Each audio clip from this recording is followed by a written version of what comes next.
Friends, welcome back to my channel. कैसे हैं आप सभी? होप सो आपने स्टडीज़ आपने कर रहे हैं, आगे मेरे वीडियोस को फॉलो कर रहे हैं। आज हम लोग नया चैप्टर देखने वाले हैं। हमारा पी ब्लॉक जो है चैप्टर 7 और चैप्टर 8 बुक ऑलमोस्ट कंप्लीट हो चुका है। आज हम लोग नया चैप्टर देखेंगे। चैप्टर हमारा जो है वो नेक्स्ट है D block and F block elements. हमें अब इनके बारे में पढ़ना है, डी ब्लॉक और एफ ब्लॉक एलिमेंट्स के बारे में। हम लोग पीरियडिक टेबल में जो एलिमेंट्स जिस तरीके से रखे गए हैं पर्टिकुलरली उसके बारे में हम पढ़ते आ रहे हैं। मेंडलीफ पीरियडिक टेबल हम पहले भी पढ़ चुके हैं 11th में कि उसने डिस्कवर किया था, लेकिन उनके जो एलिमेंट्स हैं और उनकी जो प्रॉपर्टीज़ है बेसिकली वो हम लोग अभी इसमें पढ़ रहे हैं। आपको कोई भी डाउट है पी ब्लॉक एलिमेंट में, आपको कुछ समझ में नहीं आया है तो आप मुझे कमेंट सेक्शन में कमेंट करके ज़रूर बताइएगा। आगे हम लोग देखेंगे अभी डी ब्लॉक। तो स्टार्ट करते हैं हमारा लेक्चर। डी ब्लॉक क्या होता है? पीरियडिक टेबल में अगर आप देखें पोजीशन तो क्या है, पीरियडिक टेबल में 4 ग्रुप्स आपको पता है बना दिए गए हैं, एस पी डी और एफ, इस तरीके से रहता है। और एस पी डी एफ का मतलब क्या होता है? आप एस पी डी एफ से क्या समझते हैं? एस पी डी एफ का मतलब होता है जो लास्ट इलेक्ट्रॉन होता है, अगर इनका इलेक्ट्रॉनिक कॉन्फ़िगरेशन हम निकालते हैं तो लास्ट वाली शेल में जब इलेक्ट्रॉन जिस शेल में जाता है तो वो उस ब्लॉक में रख दिया जाता है। अगर एस में जाएगा तो वो एस ब्लॉक एलिमेंट कहलाएगा, अगर पी में जाएगा तो वो पी ब्लॉक कहलाएगा, अगर डी में जाएगा तो डी ब्लॉक और एफ में जाएगा तो एफ ब्लॉक। ये तो आपको पता ही होगा। जैसे कि हमारा जो डी ब्लॉक है उसमें क्या होगा, हमारा जो लास्ट ऑर्बिटल रहेगा वो कौन सा रहेगा? डी। और इसमें जो इलेक्ट्रॉन्स जाएंगे मतलब इलेक्ट्रॉन्स की जब हम इलेक्ट्रॉनिक कॉन्फ़िगरेशन निकालेंगे किसी भी एलिमेंट की on the basis of atomic number तो उसका लास्ट इलेक्ट्रॉन डी शेल में ही जाएगा, इसलिए इसको डी ब्लॉक एलिमेंट्स या डी ब्लॉक कहा जाता है। डी ब्लॉक स्टार्ट कहाँ से होता है? अगर हम देखें तो इस तरीके का हमारा पीरियडिक टेबल होता है, इस तरीके का कुछ होता है और नीचे आपने देखा होगा 2 रोज बनी होती है ना। ये छोटा सा डायग्राम मैं बना रही हूँ, आप बुक से देख लीजिएगा। तो ये होता है एस, ये होता है पी और ये होता है एफ और ये होता है आपका बीच का डी। डी जो एलिमेंट्स होते हैं, डी ग्रुप जो होता है या डी ब्लॉक जो होता है वो स्टार्ट कहाँ से होता है?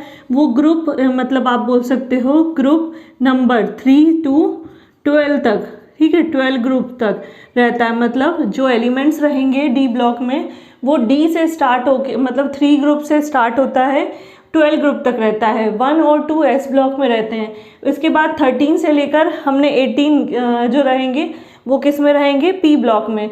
और नीचे आ जाते हैं आपके 2 एलिमेंट्स मतलब स्टार्ट होते हैं, रेडियो एक्टिव जनरली कहा जाता है उनको, वो रहते हैं आपके लेंथनम या लेंथेनाइट से स्टार्ट होता है ये फर्स्ट वाला रो, और सेकंड वाला रहता है एक्टिनम, एक्टिनाइट से शो होता है।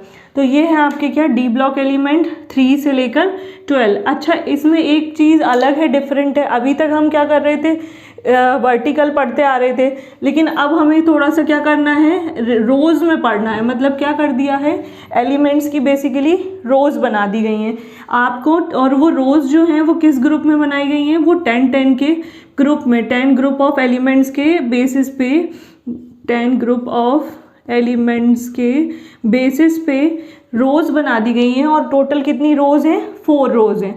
4 रोज हैं, हम देखेंगे एक एक करके। डी ब्लॉक को एक और चीज़ बोला जाता है ट्रांजिशन एलिमेंट्स, ठीक है। ट्रांजिशन एलिमेंट्स का मतलब होता है ट्रांजिस्ट करना, मतलब एक जगह से पोजीशन को दूसरी जगह तक ट्रांसफ़र करना या ट्रांजिस्ट करना या चेंज, मतलब ट्रांजिशन का मतलब होता है चेंज। एक तरीके से जो डी ब्लॉक है वो एक ब्रिज का काम भी करता है, ठीक है। जो डी ब्लॉक एलिमेंट है वो क्या करता है, एक ब्रिज का काम भी करता है। ब्रिज का काम कैसे करता है? वो एस ब्लॉक को पी ब्लॉक को दोनों को जोड़ने का काम करता है। कैसे जोड़ने का काम करता है? इस तरीके से। ब्रिज इसलिए क्योंकि क्या होता है, जो एस ब्लॉक होते हैं वो हाईली कैसे होते हैं, एस वाले जो रहेंगे एस ब्लॉक वो कैसे रहेंगे, हाईली इलेक्ट्रो पॉजिटिव, ठीक है। और पी ब्लॉक जो रहेंगे वो कैसे रहेंगे, हाईली इलेक्ट्रो नेगेटिव। मतलब क्या हो रहा है, बीच में क्या आ रहा है आपका डी ब्लॉक जो कि क्या कर रहा है, हाईली इलेक्ट्रो पॉजिटिव से किस तरफ बढ़ रहा है, हाईली इलेक्ट्रोनेगेटिव की तरफ, और दोनों को एक तरीके से क्या कर रहा है, कनेक्ट करने का काम कर रहा है, तो इसीलिए इसको ब्रिज ब्लॉक भी कहा जाता है, डी ब्लॉक को, या फिर आप बोल सकते हो ट्रांजिशन एलिमेंट, जो कि वन एंड से दूसरे एंड तक क्या कर रहा है, चेंज लेके आ रहा है, नेगेटिव पॉजिटिव से नेगेटिव की तरफ बढ़ रहा है। जितने भी पी ब्लॉक एलिमेंट्स हैं अगर हम देखेंगे तो ज़्यादा नेगेटिव होते हैं, और एस की तरफ देखेंगे तो हम ज़्यादा इलेक्ट्रो पॉजिटिव होते हैं। तो ये आपको आई होप समझ में आ रहा होगा। अब हम देखते हैं इसकी क्या रोज़ के बारे में बात की गई है कि इनके क्या बना दिए गए हैं, इस तरीके से कॉलम्स नहीं है जो हम वर्टिकल में 10-10 की सीरीज़ या एलिमेंट्स की सीरीज़ पढ़ते आ रहे थे। अभी नाइट्रोजन में देखा हमने, नाइट्रोजन फैमिली में, या 16-18 ग्रुप में हमने देखा हीलियम, नियॉन, आर्गॉन, क्रिप्टॉन, इस तरीके से हम लाइन से देख रहे थे। लेकिन अब इसमें क्या है, रोज़ बना दिए गए। रोज़ कितनी है टोटल, 4, तो इनको सीरीज़ बोला गया है। इन रोज़ को क्या बोला गया है, सीरीज़ बोला गया है। ठीक है, पहली जो रहेगी फर्स्ट सीरीज़ ऑफ ट्रांजिशन बोल सकते हो आप, सेकेंड सीरीज़ बता रही हूँ मैं कहाँ से स्टार्ट होगी ये, third series and fourth series. ठीक है, कैसे स्टार्ट होगी ये, इनको इसी के अकॉर्डिंग पढ़ना है। फर्स्ट सीरीज़ जो है वो स्टार्ट होगी आपकी कैसी, स्कैंडियम से, नंबर है एटॉमिक नंबर 21 से लेकर जाएगी जिंक तक, नंबर है एटॉमिक 30। ठीक है, मतलब स्कैंडियम से लेकर जितने भी एलिमेंट जिंक तक जाएंगे, टोटल कितने एलिमेंट जाएंगे, 10 एलिमेंट्स का रो बना दिया। तो इसको आपको ऐसे ही पढ़ना है स्ट्रेट में, क्यों, क्योंकि इनकी सबकी प्रॉपर्टीज सिमिलर रहेंगी। ठीक है, ये एक मतलब आप अभी ऐसे पढ़ते आ रहे थे, हाइड्रोजन फॉस्फोरस इस तरीके से पढ़ते आ रहे थे, लेकिन अब इसको कैसे पढ़ना है, आपको इस तरीके से पढ़ना है। ये फर्स्ट सीरीज़ कहलाएगी, या फर्स्ट ट्रांजिशन सीरीज़ आप बोल सकते हो। ठीक है, फर्स्ट ट्रांजिशन सीरीज। सेकंड आएगी आपकी जिंक से, हो गया आपका ये, सॉरी स्कैंडियम से जिंक हो गया। अब आएगा आपका यट्रियम, यट्रियम को वाई से डिनोट करते हैं, 39। 2 आएगा स्कैंडियम, यट्रियम, मरकरी नहीं, सॉरी मरकरी नहीं, यट्रियम से कैल्शियम, कैल्शियम आएगा आपका 48। ये भी क्या हो गई, 10 एलिमेंट्स की सीरीज़। ठीक है, फिर इसके बाद थर्ड सीरीज़ जो रहेगी वो लेंथनम रहेगी। लेंथनम आपका 57 एटॉमिक नंबर से साथ में हॉफनियम भी रहेगा, इसमें हॉफनियम भी आएगा, इसका एटॉमिक नंबर 78 से लेकर मरकरी Hg। ठीक है, मरकरी तक रहेगा। ये सीरीज़ 10 एलिमेंट्स की ये भी रहेगी, इसमें भी 10 एलिमेंट्स रहेंगे। एंड लास्ट में आ जाता है आपका एक्टीनियम। एक्टीनियम जो रहेगा 89 से पूरा 2 लेकर 104 तक जितने भी एलिमेंट्स रहेंगे वो कहलाएगी आपकी फोर्थ ट्रांजिशन सीरीज़ के बारे में बेसिकली ज़्यादा कुछ दिया नहीं है, बस आपको पता होना चाहिए कि जो डी ब्लॉक है उसमें जो एलिमेंट्स हैं उनको वर्टिकल ना करते हुए रोज़ में हॉरिजॉन्टल कर दिया गया है। और उसमें क्या है कि आपको सीक्वेंस 10-10 के कॉलम 10-10 के रोज़ में एलिमेंट्स को पढ़ना है, जिसमें डिवाइड कर दिया गया है स्कैंडियम से जिंक तक, यट्रियम से कैल्शियम तक, लेंथनम हॉफनम से मरकरी तक, और एक्टीनियम से 100, टोटल 4 एलिमेंट्स के लास्ट में है। वैसे तो 118 है, लेकिन 104 तक ही हमें दिया हुआ है फोर्थ ट्रांजिशन सीरीज़ में, तो इतना ही रखेंगे। फिर इनकी प्रॉपर्टीज़ क्या होती हैं ये हम लोग देख लेते हैं, मतलब बेसिकली डी ब्लॉक के एलिमेंट्स की क्या प्रॉपर्टीज़ होती हैं वो देखते हैं, वो क्या होती हैं। तो अब हम लोग देखते हैं इनकी प्रॉपर्टीज़ देखते हैं डी ब्लॉक की। डी ब्लॉक प्रॉपर्टीज़ ज़्यादा कुछ इम्पॉर्टेंट नहीं है, मतलब ऐसा कुछ ख़ास नहीं है प्रॉपर्टीज़ में। बाकी मैं बता देती हूँ आपको, ये जो होते हैं हार्ड होते हैं, ब्रिटल होते हैं। ठीक है, इसके बाद स्ट्रॉन्ग होते हैं, मतलब प्रॉपर्टी में बहुत सारी इनकी प्रॉपर्टीज़ हैं कहा जाए तो। हाई मेल्टिंग MPBP होता है इनका। ठीक है, फिर इसके बाद ये कैटालिटिक प्रॉपर्टी भी शो करते हैं, वो तो आपको पता होगा कैटालिटिक प्रॉपर्टी क्या होती है। ठीक है, कैटालिटिक प्रॉपर्टी का एग्जांपल V2O5 आप ले सकते हो, आयरन ले सकते हो, मोलिब्डेनम ले सकते हो। ठीक है ना, Fe, उसके बाद आपका मोलिब्डेनम, ये सब इसी में आते हैं, तो ये कैटालिटिक प्रॉपर्टी भी शो करते हैं। कैटलिस्ट मतलब प्रॉपर्टी शो करते हैं। इसके बाद अगर हम देखें तो ये अलॉय भी फॉर्म्स करते हैं, बहुत सारे अलॉयज बनाते हैं। इलेक्ट्रो पॉजिटिव होते हैं, ठीक है, इलेक्ट्रो पॉजिटिव नेचर के भी होते हैं। और अगर इनकी प्रॉपर्टीज़ देखें तो ये कलर्ड आयंस देते हैं, ठीक है। कलर्ड आयंस का मतलब होता है किसी भी दूसरे कंपाउंड के साथ मतलब कलरिंग इफेक्ट देना, ठीक है। कलरिंग इफेक्ट मतलब बहुत सारे ऐसे कंपाउंड्स बनाते हैं जिससे कि कलर्स आता है। तो ये कुछ इसकी प्रॉपर्टीज़ हैं। इसके अलावा और भी अगर हम देखें, जैसे कि ऑक्सीडेशन स्टेट हम लोग देखते आते हैं, तो ऑक्सीडेशन स्टेट में +2 और +3 जनरली ये शो करते हैं। शो तो बहुत सारे करते हैं, लेकिन जनरली अगर देखा जाए तो +2 और +3 ही करते हैं। इसके बाद मेटेलिक प्रॉपर्टी देखें तो मेटेलिक प्रॉपर्टी में ये क्या करते हैं, हाई मेल्टिंग पॉइंट और बॉइलिंग पॉइंट होने के कारण मेटेलिक बॉन्ड बनाते हैं। मतलब सारे ही क्या होंगे, एक तरीके से मेटेलिक प्रॉपर्टी शो करते हैं।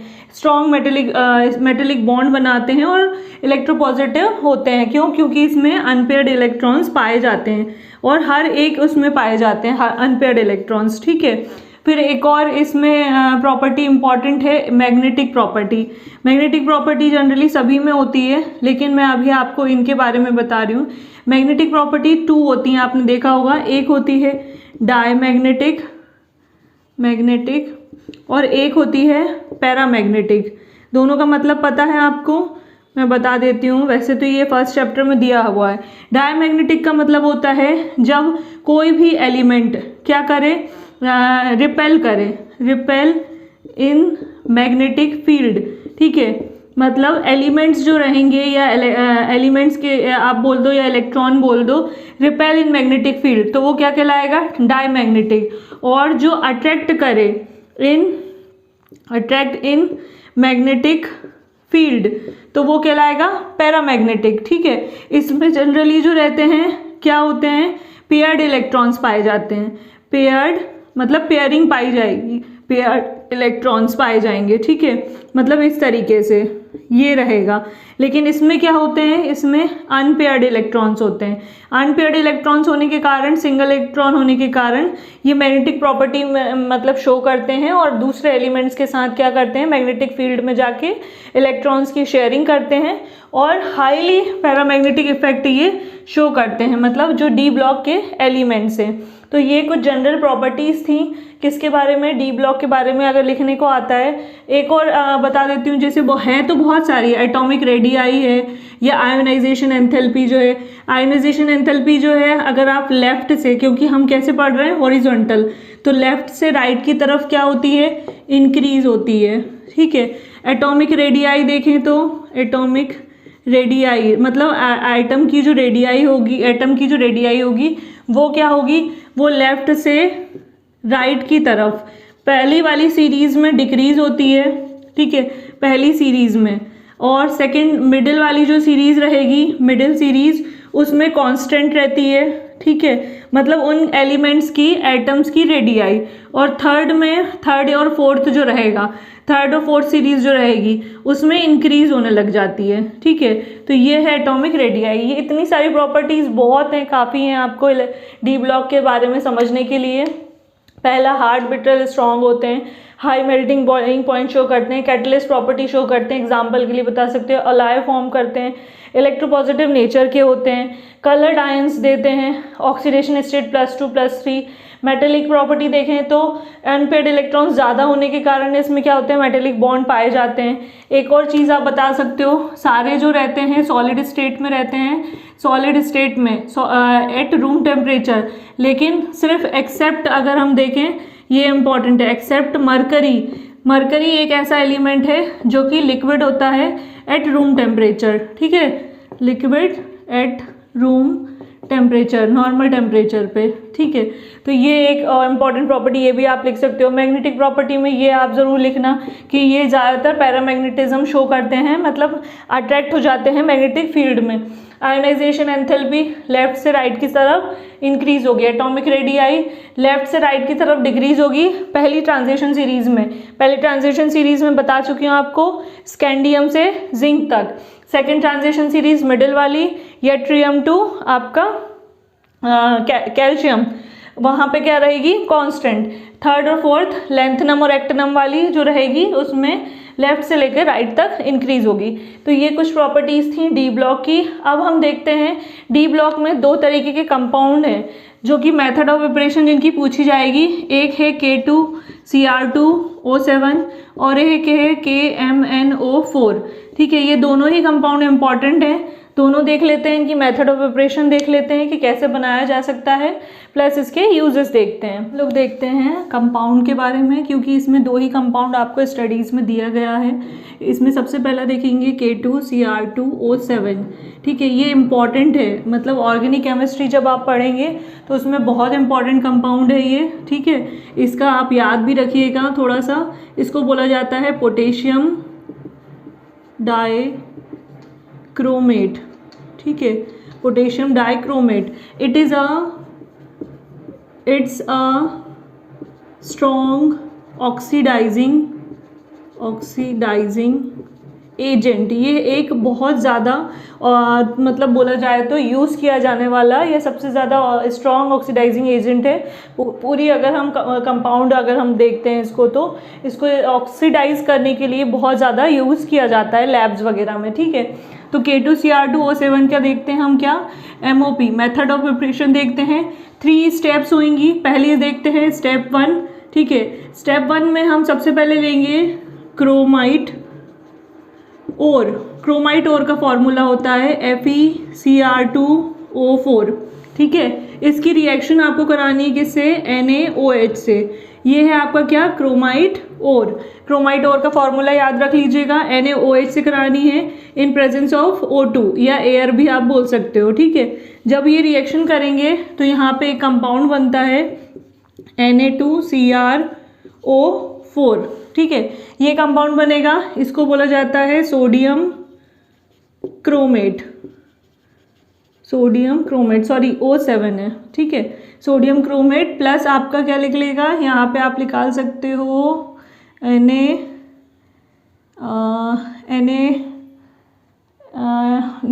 Fe, हाँ या Fe आयरन है ना, Fe2O3 निकाल दो प्लस H2O के मॉलिक्यूल।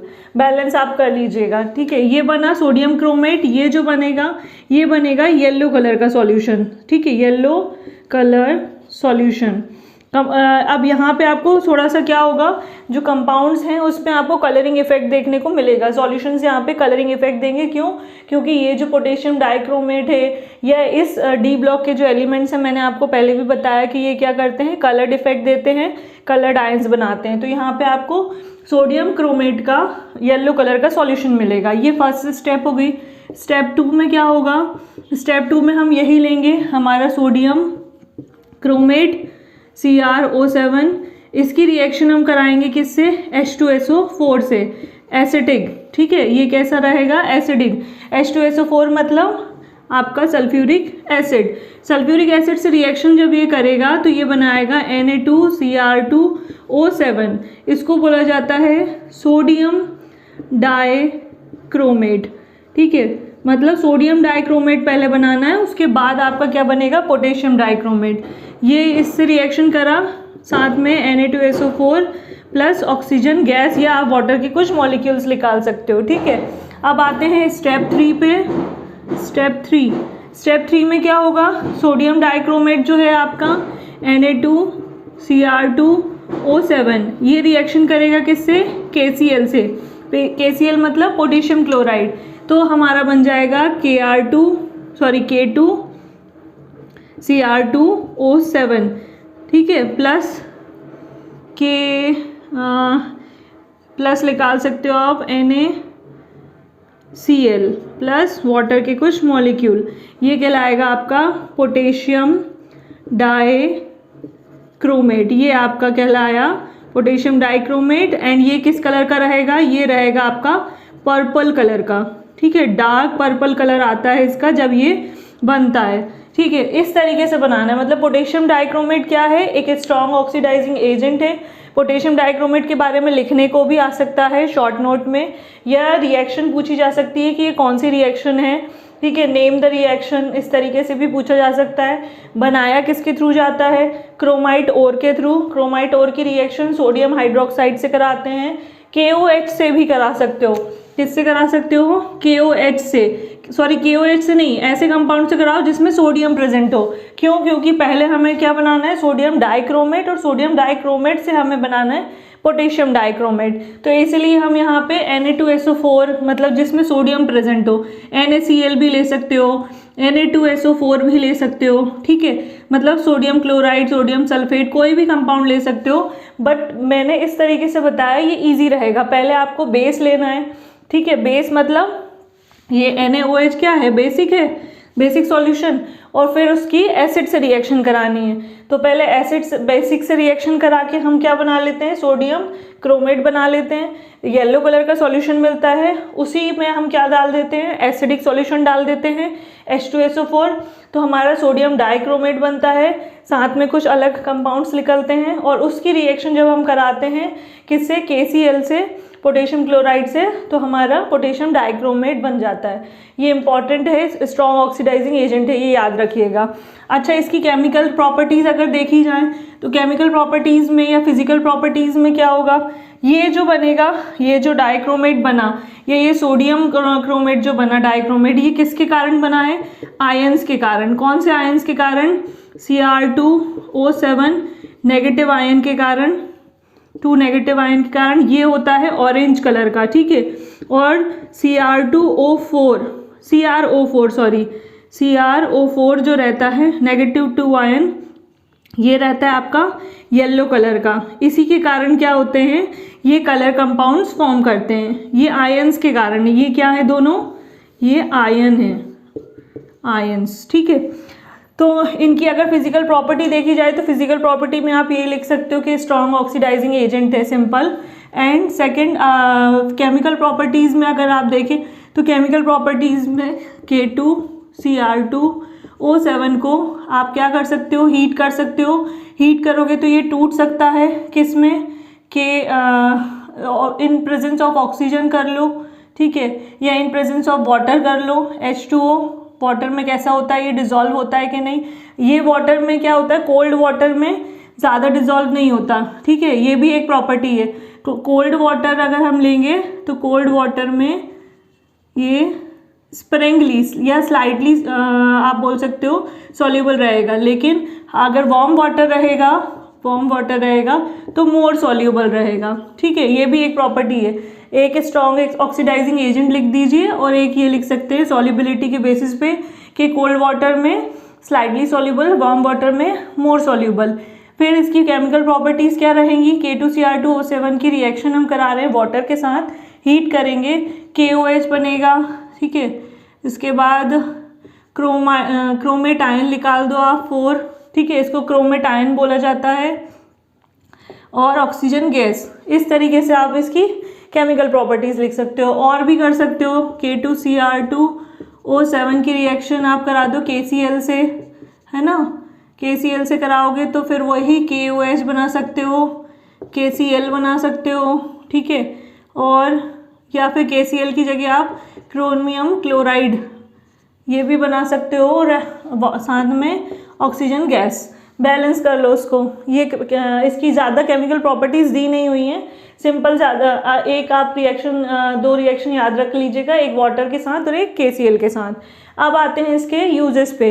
यूजेस बहुत इंपॉर्टेंट है, एक इसका बहुत इंपॉर्टेंट यूजेस है वो देखते हैं। एक चीज़ थोड़ा सा मैंने वो बता दी, जो K2Cr2O7 है ये डार्क पर्पल का नहीं होगा, डार्क पर्पल कलर नहीं देगा, ये देता है आपको ऑरेंज कलर, ठीक है, ये आप थोड़ा सा करेक्ट कर लीजिएगा, ऑरेंज कलर देता है ये, ठीक है।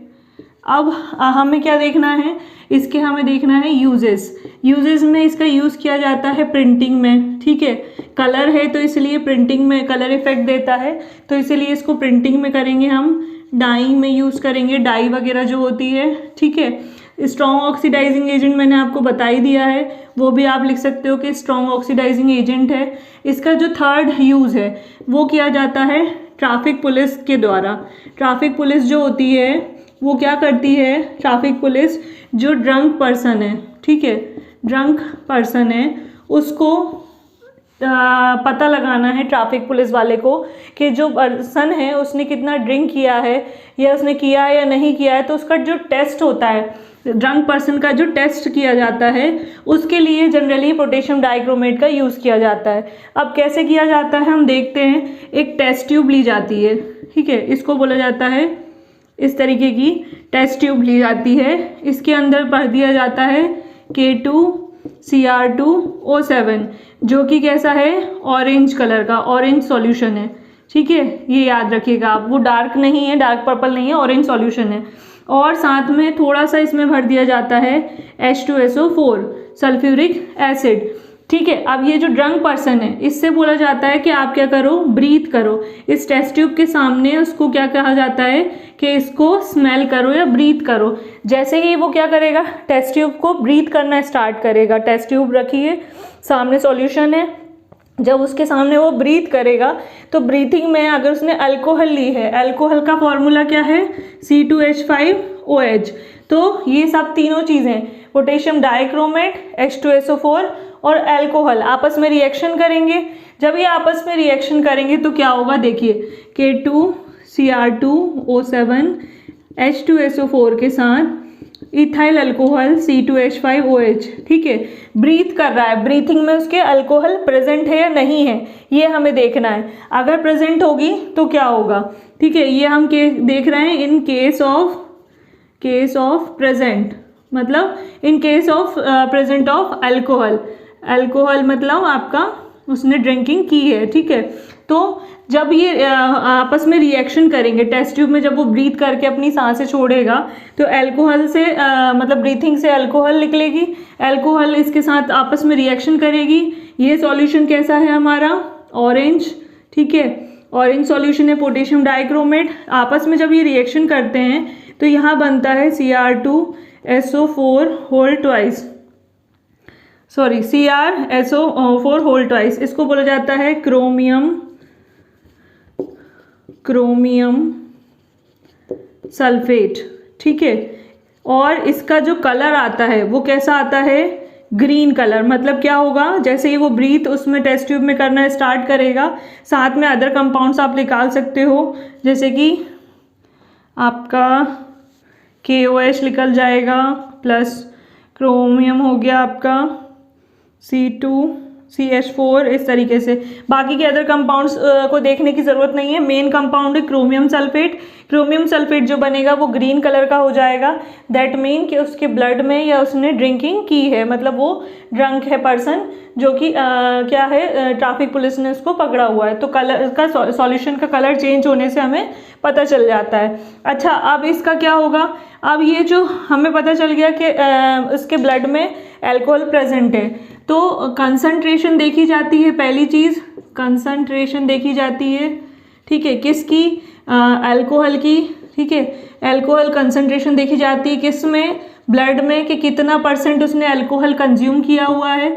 दूसरा देखा जाता है इंटेंसिटी। इंटेंसिटी किसकी, इंटेंसिटी ऑफ कलर, मतलब जो कलर आ रहा है ग्रीन कलर, इसकी देखी जाएगी इंटेंसिटी। दो चीज़ें देखी जाती हैं। मतलब जब हमने रिएक्शन करा ली, मतलब ये सारी प्रोसेस हो गई, तो क्या होगा कि दो चीज़ें मेज़र की जाती हैं। एक कंसंट्रेशन, ब्लड में कितनी कंसंट्रेशन में अल्कोहल पाया गया है।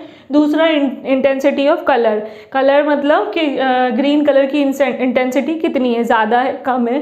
तो ये दोनों देखा किसके थ्रू जाता है, मीटर होता है, एक मीटर लिया जाता है जिसको फोटोसेल बोल सकते हो आप, या एक मीटर होता है जिसको बोला जाता है ब्रीथ, BREATH एनालाइज़र, ठीक है। ये होता है ब्रीथ एनालाइज़र। एक क्या है, ये है एक इंस्ट्रूमेंट, ठीक है। इस इंस्ट्रूमेंट का यूज़ किया जाता है किसके लिए, ड्रिंकिंग पर्सन का पता लगाने के लिए, मतलब जो ड्रंक पर्सन है उसका पता लगाने के लिए कि उसने कितने % या कितने क्वांटिटी में अल्कोहल को कंज्यूम किया हुआ है। ड्रिंक एंड ड्राइव में जनरली ट्रैफिक पुलिस वाले यही टेस्ट करते हैं, ठीक है। तो ये इम्पॉर्टेंट है, ये आप याद रख लीजिएगा। अब हमारा दूसरा कंपाउंड है KMNO4, वो देखते हैं। हम देखते हैं नेक्स्ट कंपाउंड। नेक्स्ट है हमारा KMNO4, ये भी इम्पॉर्टेंट है। इसको क्या बोला जाता है, इसको बोला जाता है पोटेशियम परमैंगनेट, ठीक है, पोटेशियम पर मैग्नेट बोला जाता है। पोटेशियम पर मैग्नेट ये भी एक स्ट्रॉन्ग, ये भी एक क्या है, स्ट्रॉन्ग ऑक्सीडाइजिंग एजेंट है। ठीक है, याद रखिएगा दोनों ही कंपाउंड पोटेशियम डाइक्रोमेट और पोटेशियम पर मैग्नेट दोनों ही स्ट्रॉन्ग ऑक्सीडाइजिंग एजेंट है। अभी इनका बहुत ज़्यादा यूज़ हम लोग ऑर्गेनिक केमिस्ट्री में करेंगे। इसकी हम लोग देखते हैं मेथड ऑफ प्रिपरेशन, 2 स्टेप हैं इसकी। स्टेप 1 देखते हैं, इसमें जो और यूज़ किया जाता है वो किया जाता है पायरोलोसाइट और। ठीक है, कैसा होता है ये, इसको बोला जाता है MnO2, इसको मैग्नीज ऑक्साइड भी आप बोल सकते हो। इस और का यूज़ किया जाता है, इसकी रिएक्शन की जाती है किससे, वही KOH बेसिक सॉल्यूशन से। इन प्रेजेंस ऑफ क्या ले सकते हैं आप, हीट लेंगे, और in presence of O2 air. ठीक है, ऑक्सीजन की प्रेजेंस में। तो क्या बनेगा हमारा बनेगा K2MnO4। इसको बोला जाता है पोटेशियम मैग्नेट। ठीक है, मैग्नेट। ये कैसा रहेगा, ग्रीन कलर का रहेगा, ग्रीन सॉल्यूशन देगा। ठीक है, उसके बाद बाकी के रेस्ट ऑफ दी H2O वगैरह आप निकाल सकते हो। अब इसके बाद आते हैं स्टेप 2 पे। स्टेप 2 में क्या होगा, यही पोटेशियम मैग्नेट जो है आपका K2MnO4, इसकी रिएक्शन आप Cl2 क्लोरीन से भी करा सकते हो। इसको हम ओजोन के थ्रू भी बना सकते हैं, O3 के थ्रू, या हम इसको कार्बन डाइऑक्साइड के थ्रू भी बना सकते हैं। मतलब 3 चीज़ें हैं, तीनों से आप रिएक्शन करा सकते हो, जिससे आपको याद रह जाए कि जो पोटेशियम मैग्नेट है उसकी रिएक्शन आप क्लोरीन से करा दो, ओजोन से करा दो, O3 ओजोन का फॉर्मूला है, एंड CO2, तीनों से रिएक्शन आप करा सकते हो। ठीक है, तीनों से रिएक्शन जब ये करेगा तो मेन कंपाउंड हमारा क्या है, KMnO4